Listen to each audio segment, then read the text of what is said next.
I'm going to be going over 5 things that need to be fixed in Breath of the Wild 2. Let's get started. What's good YouTube fam, DF Edits here and welcome to another video. If you are new and you are a passionate gamer that loves the Zelda series, take a minute to subscribe and be sure to hit the bell for brand new Zelda videos every single week. So the first thing that I think that needs to be fixed in Breath of the Wild 2 from the original is the items and the item selection. So I'm just going to say it. I personally feel that we all want the hookshot back. Going from double hookshots to none feels like a step backwards to us, and you will definitely not change my mind. While that's the biggest gripe when it comes to items, I do feel like there are other minor tweaks that we'd all like to see as well when it comes to the items in Breath of the Wild. Now to start this off, the Sheikah Slate controlling bombs just felt extremely weird, and while these digital controlled explosions were really different, it was really strange to see a Zelda game preaching item management remove the one item that has always been needed to be managed. Now this also meant that the interesting variations like the bomb chews and all of the individual bombs that were in the original Zelda games were gone. And I would like to point out here that I would love to see the beetle return from Skyward Sword. I think that was one of the most interesting items in a Zelda game. The second thing I think that Breath of the Wild 2 needs to fix is the fact that everything is slippery when it's wet and you cannot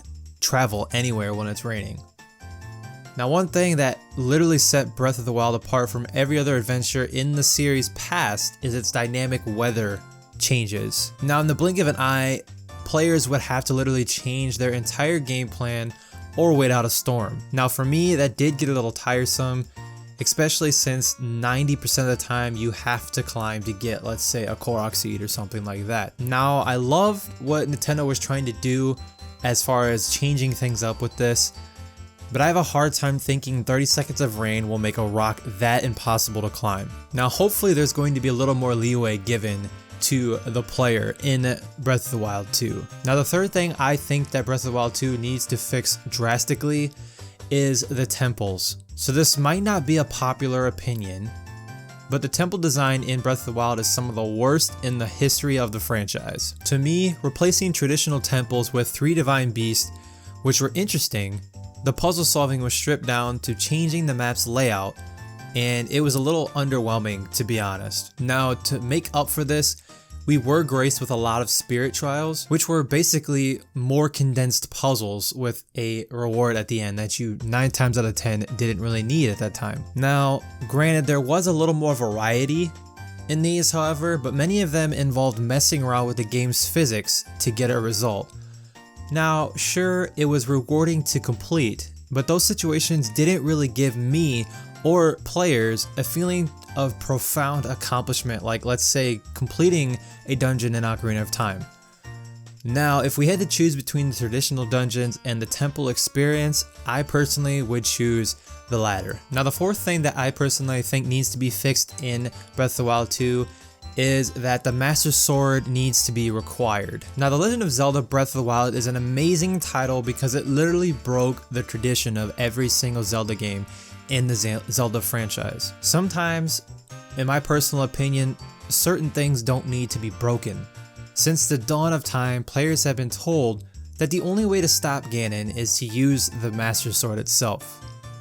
It's literally called the Sword of Evil's Bane, and even in the game's own lore, it's the one thing that can kill Ganon. Now if I were to believe that this is the most dangerous our favorite antagonist has ever been, then beating him with a few rickety swords and a rusty hammer definitely seems anticlimactic to me.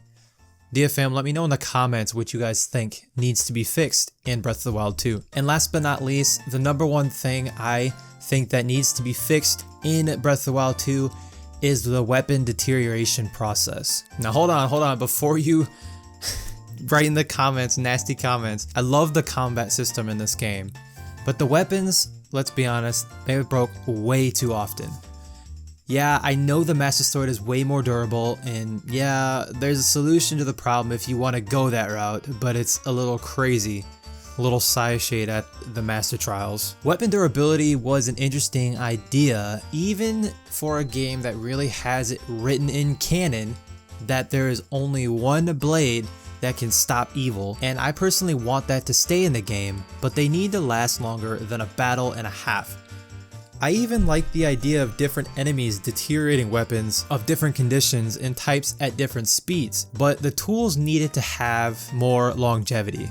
There you have it, DF fam. That is the 5 things that I feel like Breath of the Wild 2 needs to fix in order to make the sequel way better than the first one. I would love to hear what you guys think about this list, and don't be afraid to put your own list in the comments. I'd love to jump down there and talk to you guys.